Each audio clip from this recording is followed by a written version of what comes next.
Welcome to a deep dive on Coco Gauff. She's been on fire lately, right? Fresh off that title win in Beijing, and now she's just blazing through the Wuhan Open. So we're diving into this win streak she's got going, why it's so special, and what it might mean for her future, in the world of tennis. Yeah, it's not just about the wins themselves, it's how she's winning. 8 matches in a row on the WTA Tour. Hmm. I mean, that's intense. That's a pressure cooker, and she's handling it like a seasoned pro already. And, we have to talk about that China Open victory.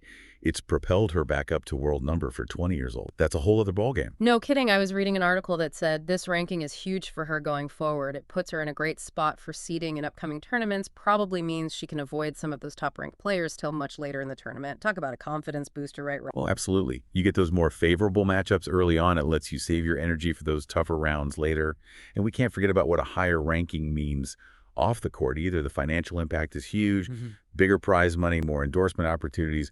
All of that can really boost a career. Yeah, it's kind of wild to think about how much rides on every match. But speaking of high stakes, one article mentioned something I found incredible.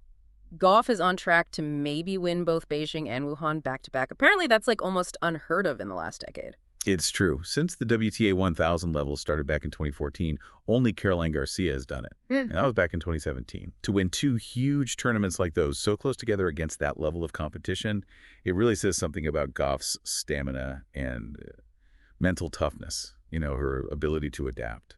It's pretty amazing. It really is. Yeah. I mean, she just seems to be in the zone right now. And it's not just these recent wins either. Another article I was looking at had the stat that really blew my mind. Goff has 70 career match wins at WTA 1000 level events. 70. She's only 20 years old. Yeah. It's unreal. It's not just impressive, it's historic. She's the youngest player to hit that milestone since 2009, and it puts her in a category with some of the best to ever play the game.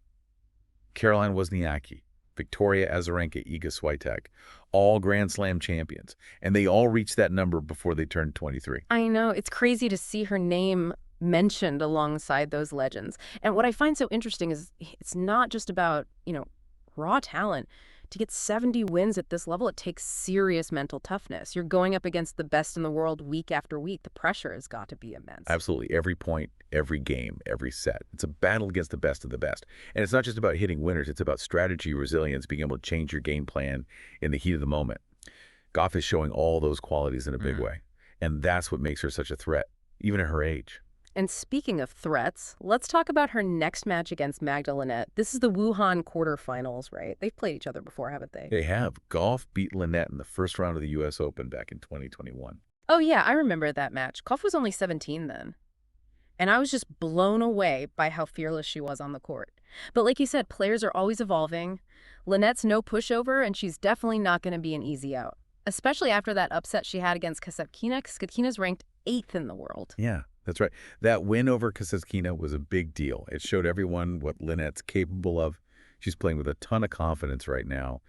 And she's got this game to really mess with Goff's rhythm. I think it'll be really interesting to see how Goff handles that challenge, especially the mental side of it. Can she stay in that zone she's been in, or will those past wins end up adding more pressure? I hadn't even thought of it like that. It's a good point, though. It's one thing to be the underdog trying to make a name for yourself, but when you're on a roll like Goff, is the pressure to keep it going can be unbelievable. Everyone's aiming for you, trying to knock you down.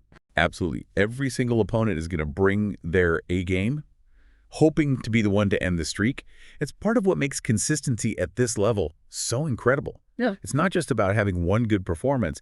It's about day after day, match after match, digging deep and finding a way to win, even when you're not playing your best.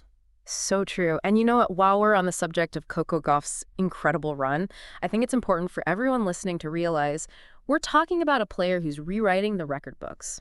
At an age when most players are just getting started on the Pro Tour, what we're seeing from Gauff, it's more than a hot streak. This is a player with the potential to be at the top of the game for years. Yeah, no doubt. She's got the talent for sure. Yeah. But she's also got that mental toughness you were talking about. And now she's got the ranking to back it all up. Exactly. And the really exciting part is we're still just seeing the beginning. This Wuhan Open, no matter how it ends, it's just one chapter in what's going to be an amazing career. Couldn't have said it better myself. Keep your eyes on Coco Gauff, everyone. And thanks for joining us for this deep dive.